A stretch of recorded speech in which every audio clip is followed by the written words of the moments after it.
Bueno, nuevamente buenas noches para todas y todos. Básicamente, pues nosotros vamos a dividir nuestra intervención en dos partes. En la primera parte yo voy a hacer un análisis historiográfico de lo que ha sido el conflicto armado en la región del Catatumbo. Y en la segunda parte va a hablar la profesora Nancy, un poco mostrando cómo nosotros desde la universidad respondemos a lo que ocurre en un territorio tan complejo como es la región del Catatumbo. Bueno, básicamente, ¿cómo va a ser la metodología de esta primera parte? Que la voy a hacer. Digamos, básicamente lo que se va a tratar es de generar unas temporalidades de lo que ha sido el conflicto en la región del Catatumbo, pero también vamos a trabajar un poco una voz poética que se ha trabajado también desde la Universidad Francisco de Paula Santander. Hemos hecho, digamos, algunas recopilaciones de lo que dice la gente frente al conflicto armado. Eso lo hemos convertido dentro de una creación poética en unas narraciones de tipo artístico, pues, que engloban un poco, digamos, lo que está pasando, pero no desde un lenguaje netamente académico, sino que más bien tratamos de que se toquen unas fibras o se traten de tocar unas fibras a través de lo que es la poesía. Básicamente, digamos, nos vamos a mover como en esos dos mundos, en un mundo historiográfico y en un mundo poético. Bueno, empezamos ubicándonos en lo que es el Catatumbo geográficamente. Ustedes pueden ver en la pantalla, estamos ubicados en el nororiente colombiano, la región del Catatumbo limita con Venezuela, pertenece pues al departamento de Norte de Santander y la componen los municipios de Convención, El Carmen, El Tarracarí, La Playa, Ocaña, que digamos es la ciudad que es la puerta de entrada hacia el Catatumbo, San Calixto, Sardinata, Teorama, Tibú y Ábrego. Esto podríamos decir a grosso modo que es la región del Catatumbo.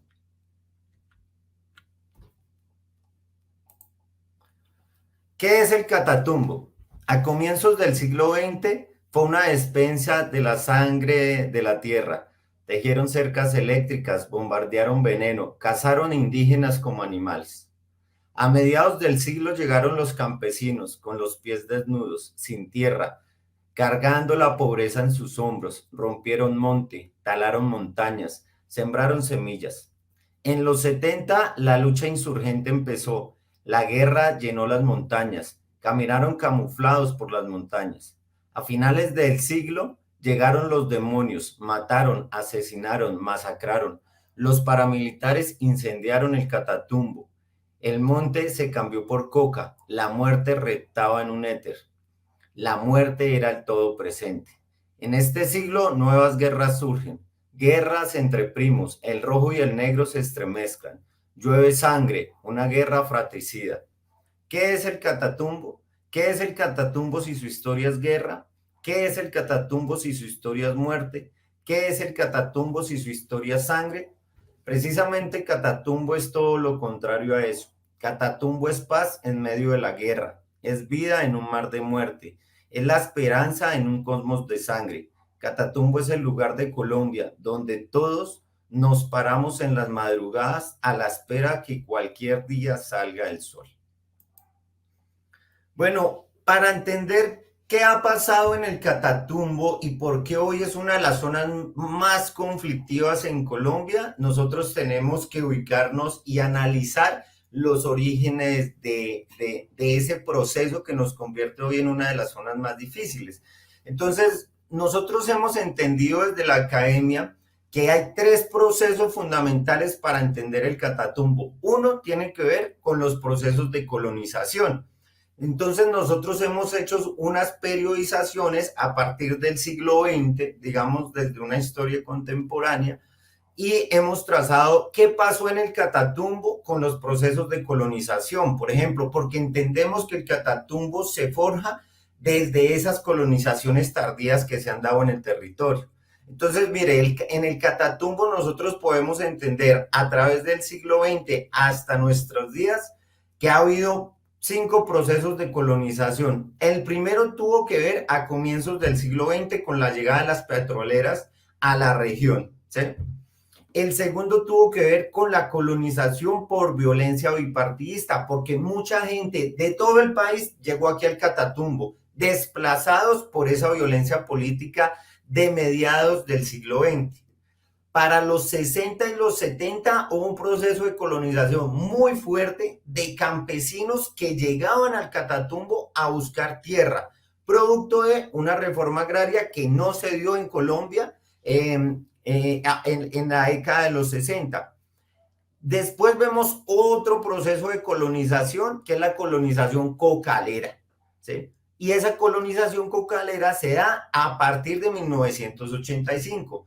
Y existe otro proceso de colonización muy fuerte, que es el proceso de colonización ligado a empresas extractivistas en el Catatumbo. Entonces, para nosotros entender el Catatumbo hoy, qué está pasando hoy, irremediablemente tenemos que irnos atrás para entender qué fue lo que pasó. Y así entendemos que un factor fundamental fue los procesos de colonización. Ahora, esos 5 procesos de colonización. Ahora, esos procesos de colonización generaron violencias, ¿sí? Entonces, el proceso de colonización genera unos tipos de violencia. Entonces, el primer proceso de violencia es el genocidio barí, ligado obviamente a que llegaron las empresas, la SAGOD y la Colpet, ¿sí? Llegan las empresas, entran a la región y lo que hacen es un genocidio, literalmente un genocidio del pueblo barí, donde después se habla que habían más o menos 40,000 barís. Cuando salen las empresas gringas petroleras, quedaron apenas 2,000 barís en la región.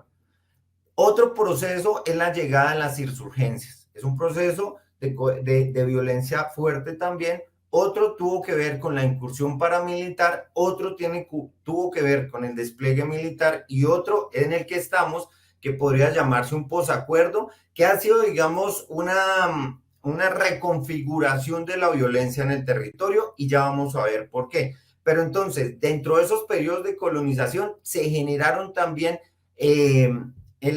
digamos, periodos de violencia, dinámicas de violencia en la región del Catatumbo.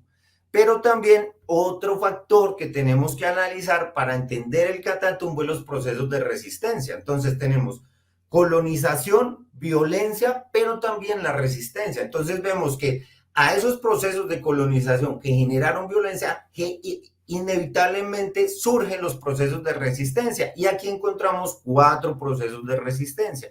Uno que tuvo que ver con la autodefensa barí. Los barí desarrollaron procesos de resistencia.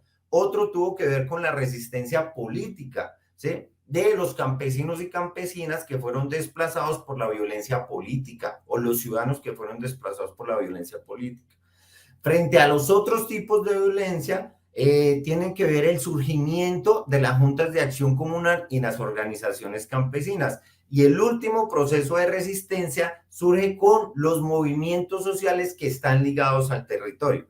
Si nosotros unimos estas 3 temporalidades, que son colonización, violencia, ¿sí? y resistencia, estas 3 categorías, mirándolas desde la temporalidad, pues entonces nosotros tenemos, digamos, algo así. Tenemos en la primera parte, en esta parte tendríamos esos procesos de violencia, acá tendríamos los procesos de colonización y acá tendríamos los procesos de resistencia. Ahora lo que vamos a hacer en la charla es analizar cada uno de estos procesos y entrar a ver qué fue lo que pasó en el territorio. De esa manera, entendiendo lo que fue el siglo XX, podemos entender por qué hoy el Catatumbo, digamos, es lo que es territorialmente y a nivel también de conflicto armado. Entonces, lo primero tiene que ver con el genocidio barí, ¿sí? Que está ligado al proceso de colonización petrolera y que generó procesos de autodefensa. Entonces, como yo ya les dije, digamos, las cifras son impresionantes, digamos, ¿Qué encontramos de relatos en la historiografía? Lo que encontramos de relatos es que, por ejemplo, habían casas deportivas a cargo de los empresarios estadounidenses que llegan a colonizar el Catatumbo para sacar el petróleo. Entonces, los indígenas barí son indígenas que son seminómadas, digamos, que se mueven en el territorio, ¿sí? Que hacen valer su territorio, y a comienzos del siglo XX, con una cosa que se llamó la concesión barco, se le da al general Barco el Catatumbo, se le da, e incluso se gestan leyes donde se legitimaba a las empresas de petróleo para defender esos pozos petroleros asesinando barí. Es decir, en ese momento no era delito. Pero no solamente ocurría esto, habían, además de las casas deportivas que se hacían los fines de semana con perros, con escopetas, también desde aviones se arrojaba comida envenenada, se electrificaban los pozos, ¿sí? Y los indígenas llegaban a coger las rejas, obviamente no conocían la electricidad, y se cuenta que quedaban indígenas regados, pegados unos a otros, tratando de liberarse, electrocutados. Entonces, digamos que lo que hubo acá fue un genocidio producto de esa colonización petrolera y unos procesos muy fuertes de autodefensa donde los indígenas se enfrentaban con narcos a la pólvora y a los perros amaestrados de las empresas de colonización petrolera. Todos huyeron. Cuentan los periódicos de la época. Nadie había quedado en la selva. Cuando los primeros disparos sonaron, todo quedó en silencio. Todos volaron entre las sombras de los árboles y mientras huían en desbandada, él fue capturado. Herido en uno de sus brazos, quedó impávido en el suelo. Con ojos de miedo fue llevado a las canoas, arrebatado de su madre. Lloraba, mordía, se sacudía como una fiera.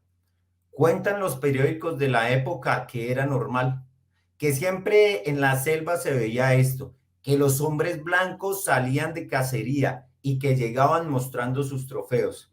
Cuando arribaron a la ciudad, entre rejas lo mostraron. Él buscaba a su madre en los barrotes, abrazaba el hierro escudriñando calor, respiraba como el río Catatumbo en invierno, su corazón se desbordaba del pecho.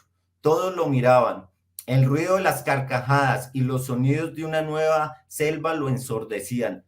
Unas horas atrás estaba con su madre, libre entre árboles, ahora entre rejas. Cuentan los periódicos de la época, abro comillas, el motiloncito capturado en Río de Oro se halla en la ciudad. Un grupo de chicos cucuteños pudo gozar un rato mirando la rara figura del pequeño ser. Lo observaban como si se tratara de un mono doméstico. A sus 3 años, el niño Barí había conocido al salvaje hombre blanco. Esa parte que está entre comillas es sacada de un diario de acá que se llama el diario La Frontera, ¿sí? Y narra precisamente cómo un pequeño niño motiloncito, barí o un barí, es sacado de la selva, porque los blancos hacen, digamos, asaltan un campamento indígena y se lo llevan. Y lo muestran en la ciudad como lo muestra ahí ese extracto del periódico, como si fuera un mono domesticado.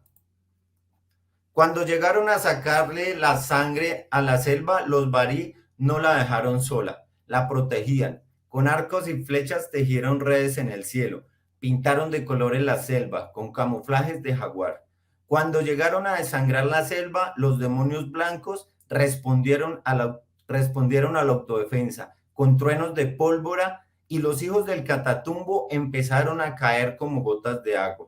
Cuando llegaron a asesinar a la selva, los barí defendieron su madre. Entonces los demonios blancos tejieron cercas de muerte, electrificaron a los indígenas, muriendo uno unido a otro. Cuando llegaron los demonios blancos, los indígenas morían unidos, unidos por la electricidad de las cercas, unidos tratando de rescatarse, unidos por amor. Fueron siempre superiores a los blancos, nunca morían solos. En las cercas eléctricas morían comunidades enteras. Jamás moría un barí solo. El segundo periodo tiene que ver con esa violencia bipartidista y con la colonización que llevó a cabo esa violencia, porque hubo mucha gente desplazada de todo Colombia que llegó al territorio del Catatumbo, digamos, salvaguardando su vida. A su vez, eso generó unos procesos de resistencia porque esos campesinos llegaban con sus ideales políticos generalmente de orden liberal, ¿sí? El Catatumbo como tal y norte de Santander, si bien sí existió violencia política, digamos, no fue tanta. El impacto frente a la colonización del Catatumbo se da más porque llega mucha gente de muchos lados. Entonces acá llega gente de Boyacá, acá llega gente también de Santander, acá llega gente de la costa y se meten a el interior de las selvas del Catatumbo. Acá está una foto del Carmen, donde se da, digamos, un hecho muy fuerte de violencia. Acá sí en el Catatumbo se dan dos, digamos, aquí habían dos ciudades liberales, de resto era de hegemonía conservadora.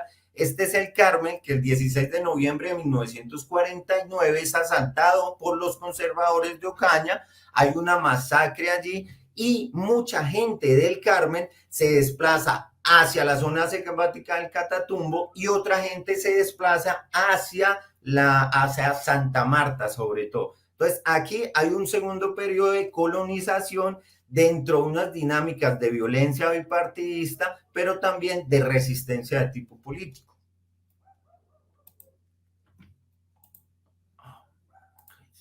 Si pones el oído en sus corazones, se escuchan las corrientes de los ríos, recorriendo el horizonte, dividiendo las montañas con corrientes estrepitosas. Sus voces suenan como truenos y rompen la tranquilidad del paisaje. Sus manos tienen la textura de las montañas, son gruesas como la espesura del bosque. Su cuerpo está hecho de tierra, de fertilidad y de vida, donde germina la esperanza. Dicen que el campesino catatumbero encarna en su cuerpo el catatumbo. Por eso cuando un campesino sufre, sufre el catatumbo. Y cuando un campesino llora, del cielo caen ríos. Y cuando el campesino ríe, retumban los truenos en las montañas como carcajadas en el horizonte. El Catatumbo se conoce como la tierra del trueno.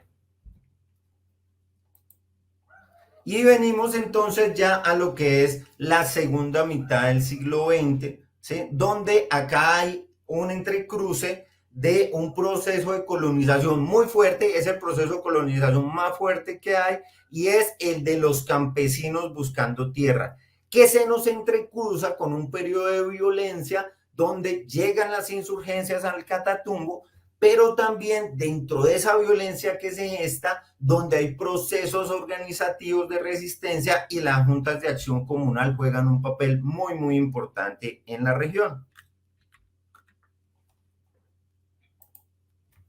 Entonces tenemos llegada a insurgencias, colonización por factor tierra y juntas de acción comunal. Como les dije, pues en el 61 se da la ley de reforma agraria, ¿sí? Producto del Frente Nacional, del miedo hacia Cuba, de una posible revolución de tipo comunista, donde se tenía que darle tierra al campesino, surge el INCORA, pues básicamente, digamos, eso que pasa en departamentos donde está el latifundio, como Cesar y el Bolívar, donde no hubo una reforma rural real en el 61, entonces lo que ocurre es que muchos campesinos empiezan a escuchar el rumor, que eso es lo que nos cuentan los campesinos de sus abuelos o de sus papás. En el Catatumbo hay tierra, en el Catatumbo hay tierra. Y entonces muchos campesinos salen hacia el Catatumbo, se internan en la selva, no fácil obviamente porque se tienen que enfrentar a lo que es la selva, entran en la selva y empieza un proceso de colonización donde los barí nuevamente, digamos, tienen que entrar en un periodo, digamos, de arrinconamiento en su propio territorio. Llegan los campesinos, amplían la frontera agraria frente a una reforma agraria que no existió. Y es allí también, en esta temporalidad, entre los 60 y los 70, donde llegan tres insurgencias que van a estar en la región del Catatumbo hasta hoy, entre comillas, frente a lo que pasó con el EPL. Entonces llega el ELN a finales finales, nosotros lo que tenemos registrado es que el ELN llega a finales de 1960, más o menos en el 69, aquí viene el padre Camilo Torres, hace una romería, un correrío por Cúcuta, por Bucaramanga, llega a Ocaña, esto digamos con un grupo de jóvenes ocañeros que estaban estudiando en Bogotá. El EP, ellos entran por Ocaña, ¿sí? Acá es muy importante porque entran por Ocaña. El EPL entra con sindicatos. Entonces el EPL utiliza una plataforma política que es el sindicalismo, ¿sí? Y desde allí entonces entra el PSML, que era el partido político del EPL, y entran a la región del Catatumbo. Nosotros tenemos estos primeros movimientos, entran a Ocaña y ya después entran a la región del Catatumbo, sobre todo una región que se llama Acari San Calixto, y esto lo tenemos más o menos que se da en comienzos, mediados de 1970. La última insurgencia en entrar al Catatumbo es la FARC. Ellos no van a entrar por Ocaña, ellos van a entrar por la zona baja del Catatumbo, por la Gabarra, por Tibo. Van a entrar a finales de 1970 con unos cuadros políticos del PCC, el PC3, y ya sus acciones como grupo armado, como hombres uniformados, hombres en armas, ya las acciones como tal se van a ver a mediados de los 80. Nosotros tenemos esto, digamos, más o menos bien detallado y, digamos, lo hemos contrastado con la voz de muchas personas que fueron protagonistas en ese tiempo de la entrada de las insurgencias a la región del Catatumbo. La primera acción armada que se va a dar es en 1979, el 1 de febrero de 1979, así lo dice el Diario de la Frontera, donde se toman un pueblo que queda a media hora de Ocaña que se llama Convención. Se van a tomar la Caja Agraria. En una acción conjunta del ELN y el EPL con más hombres del ELN que tenían más poder armado. En el Catatumbo hay tierra. Así llegamos. Nosotros los campesinos llegamos al Catatumbo buscando tierra. La tierra que nos negaron, la tierra que nos hurtaron, la tierra que nos arrebataron. Caminamos por cordilleras. Muchos huíamos de la esclavitud, de la opresión, de la violencia. Partimos ríos en dos, como se partió el Nilo hace tiempo. Vencimos plagas y enfermedades en el camino. Dios nos alimentó con el maná que caía de las nubes. Caminamos por desiertos, por selvas, buscando tierra, pero después que los pies estaban ensangrentados, llegamos con esposas y esposos, niños, perros, pulgas, pocillos rotos, ropa remendada, tal cual burro y vaca, machete y escopeta. La selva la convertimos en cultivo, los árboles en casa. En el Catatumbo hay tierra, así llegamos. No solo llegamos a una tierra, llegamos a la promesa de la tierra, a nuestra tierra prometida. Y así llegamos entonces a otro proceso de colonización que se articula igual con la presencia de las insurgencias. Aquí no había, digamos, otro actor armado y nuevamente, digamos que con la relevancia de lo que eran las juntas de acción comunal, que en ausencia del Estado, la Junta de Acción Comunal organiza el territorio, las normas de convivencia y la interlocución con los actores armados.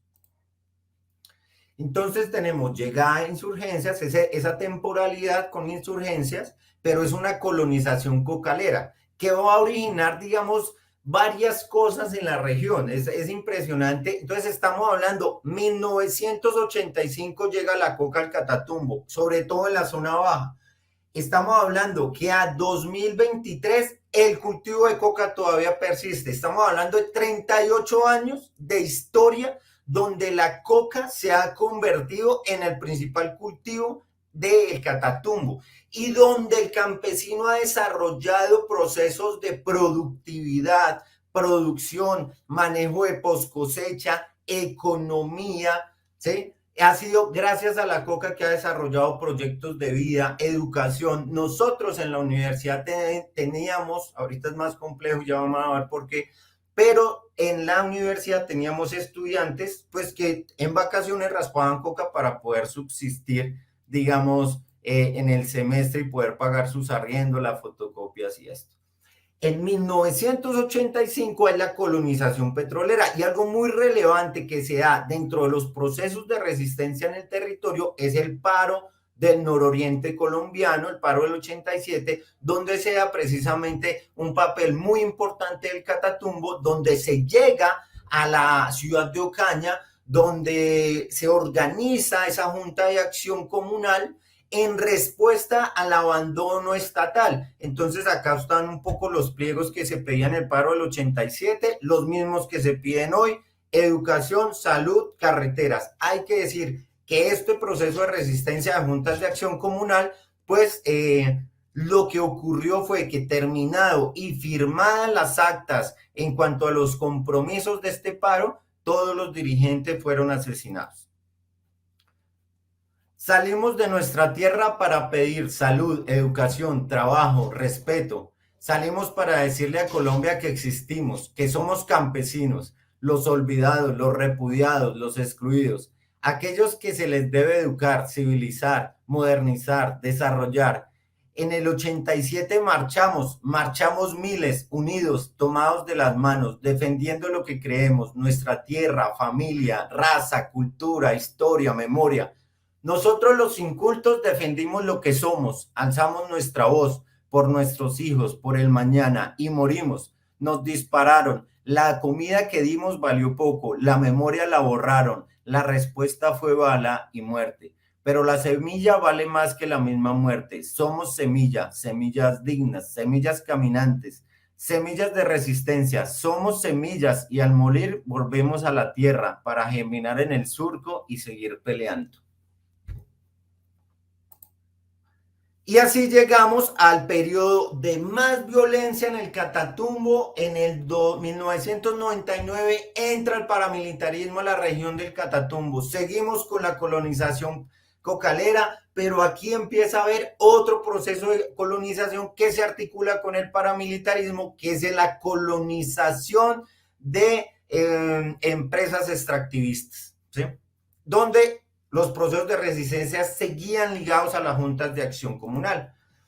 Esta incursión de empresas extractivistas ligadas al paramilitarismo, también un proceso de colonización de empresas extractivistas que se articula con un proceso de violencia ligado al paramilitarismo. Básicamente, como ustedes ven acá en la diapositiva, las autodefensas del sur del Cesar y el bloque Catatumbo de la Sauce pues pretenden llegar acá a esta zona para generar una especie de barrera e impedir que la guerrilla que estaba sobre todo en esta zona pudiera entrar a esta que es el Océano Atlántico. Entonces lo que pretendía el bloque, el paramilitarismo, era generar un muro acá que impidiera a la guerrilla poder tener control sobre el Atlántico.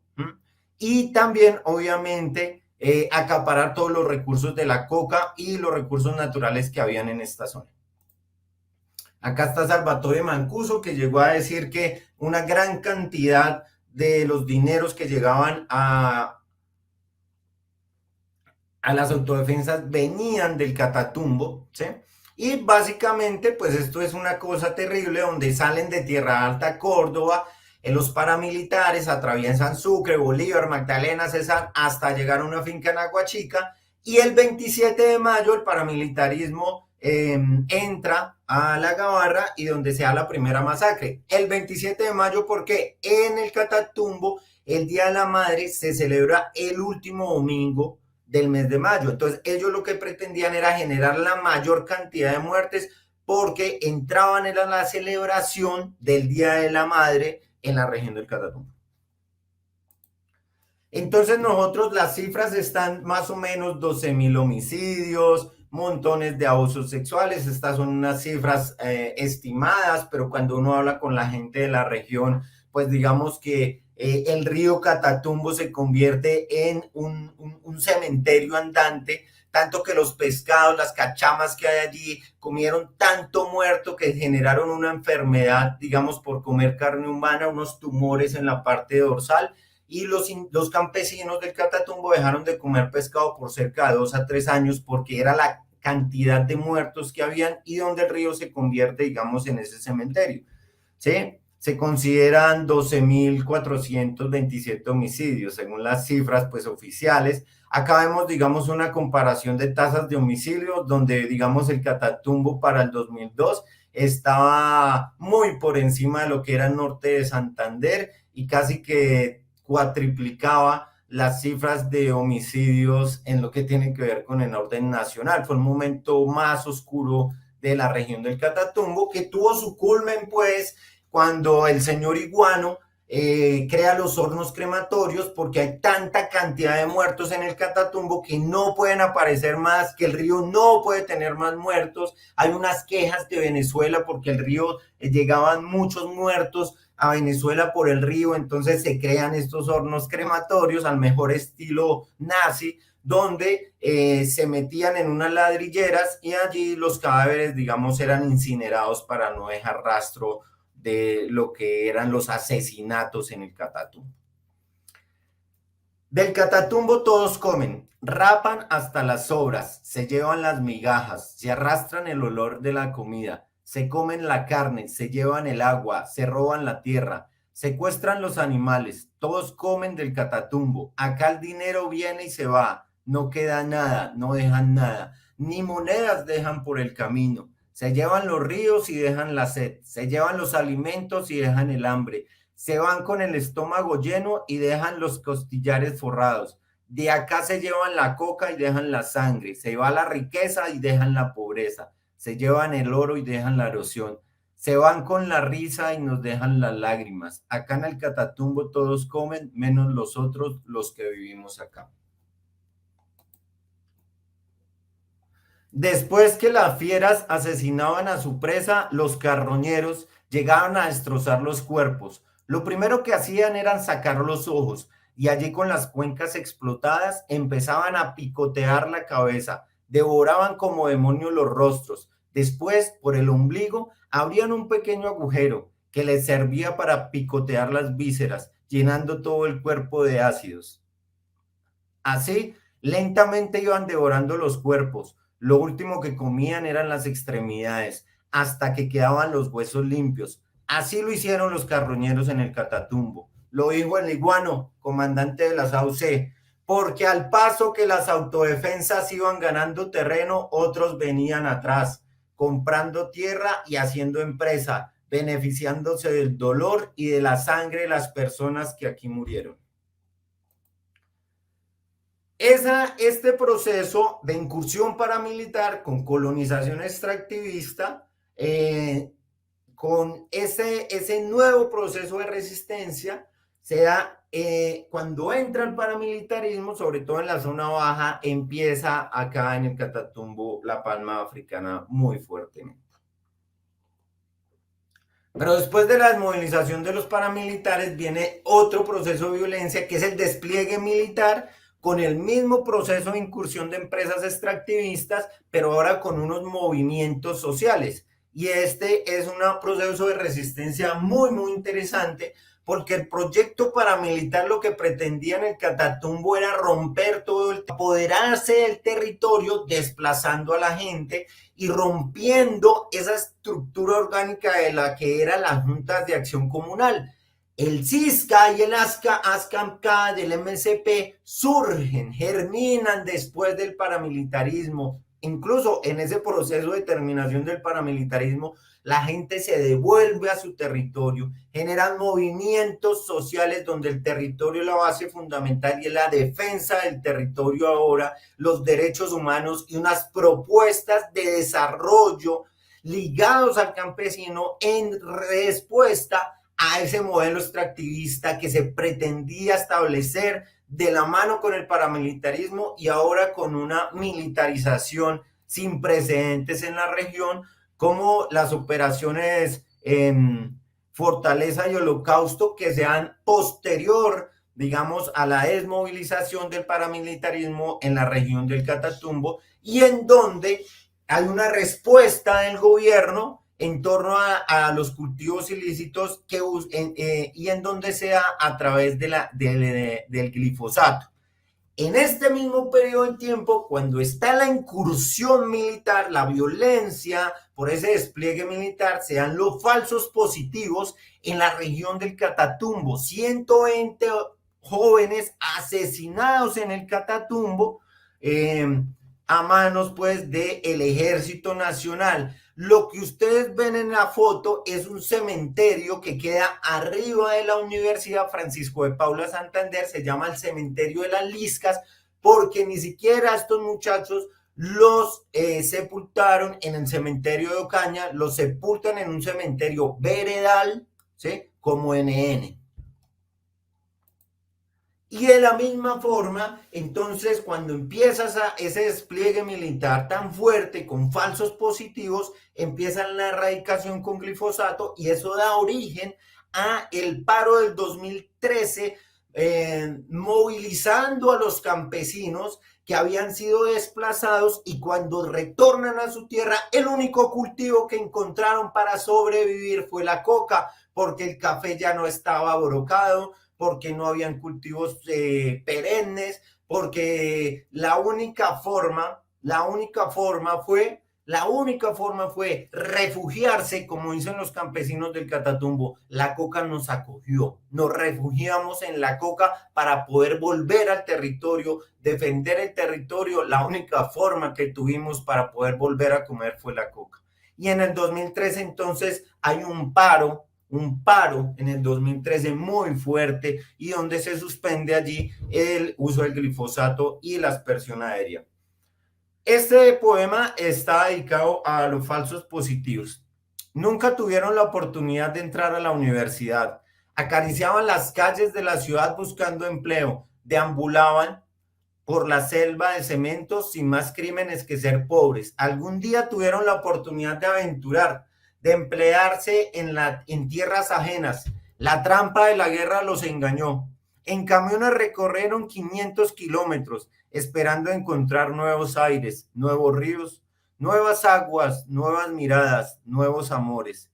El engaño del odio, el engaño de la guerra los sepultó, los vistió de camuflado, los asesinaron, los disfrazaron de guerrilleros, al final los pasaron como NN y los enterraron en un cementerio veredal, porque también fueron exiliados del Campo Santo. Al final estos jóvenes de falsos positivos los enterraron en una fosa común, allá en el cementerio de las Liscas, a pocos pasos de la Universidad Francisco de Paula Santander. Ese fue el momento que más estuvieron cerca de una universidad.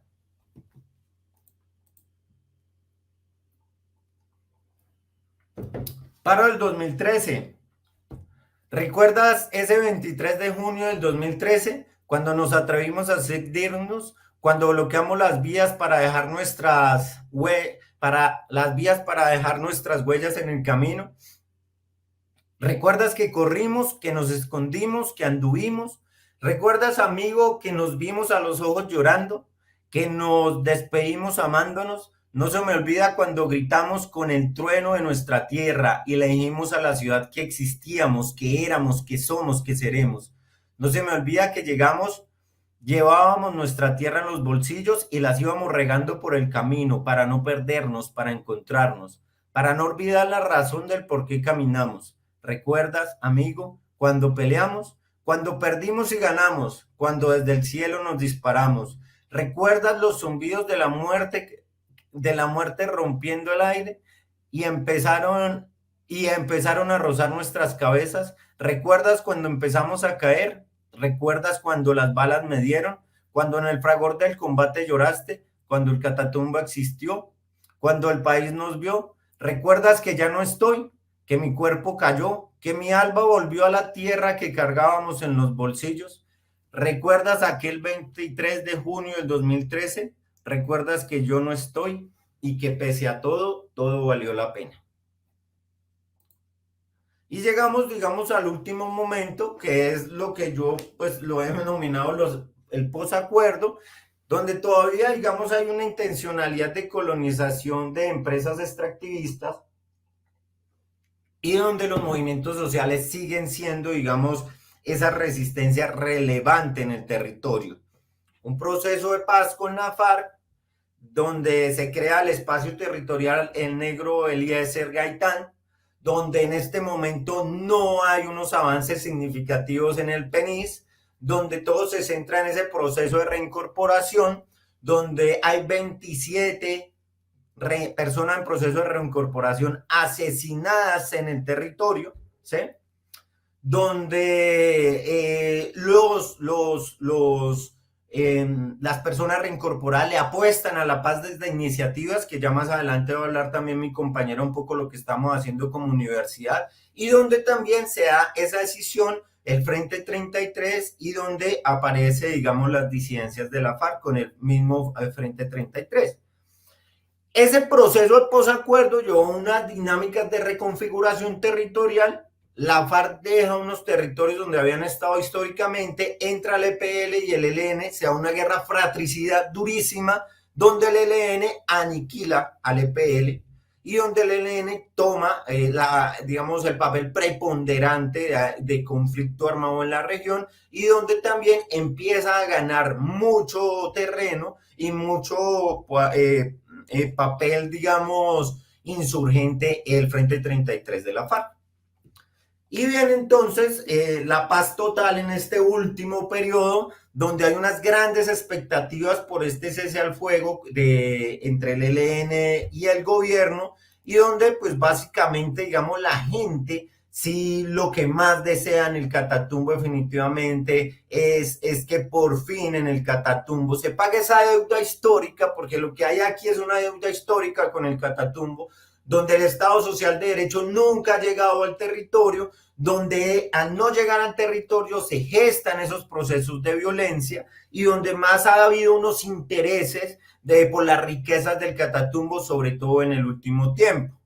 Y donde en este momento hay una crisis económica y humanitaria muy fuerte en la región por lo que es el comercio de la pasta de coca. Son 48.000 hectáreas, 48.000 hectáreas cerca en la región del Catatumbo y donde debido a lo que ya sabemos de, digamos, un cambio del consumo de drogas, una sobreproducción también del alcaloide, donde los carteles ya se han ido sobre todo a las drogas sintéticas, pues en el Catatumbo esas 48.000 hectáreas de coca, de hoja de coca, y esa producción que le había dado al campesino la capacidad de mantenerse, de sobrevivir, porque la coca en el Catatumbo no enriquece al campesino, lo que hace es generar una herramienta de sobrevivencia en el territorio. Entonces, estamos en este momento en una crisis que se refleja, que yo creo que ya también lo puede tocar ahora mi compañera, en que nosotros tenemos unos cupos diferenciales y no están accediendo a los jóvenes del Catatumbo a estudiar en la universidad, producto de esta crisis que hay en la región, una crisis de carácter económico donde, hay que decirlo también, el gobierno no ha podido entrar, digamos, a solucionar lo que son estos cultivos ilícitos.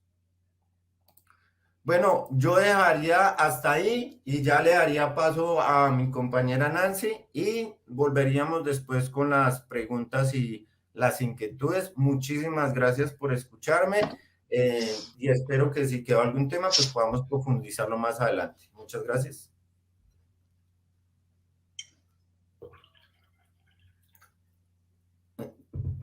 Entonces ya te doy la palabra a Nancy para que continúes con la... Perfecto.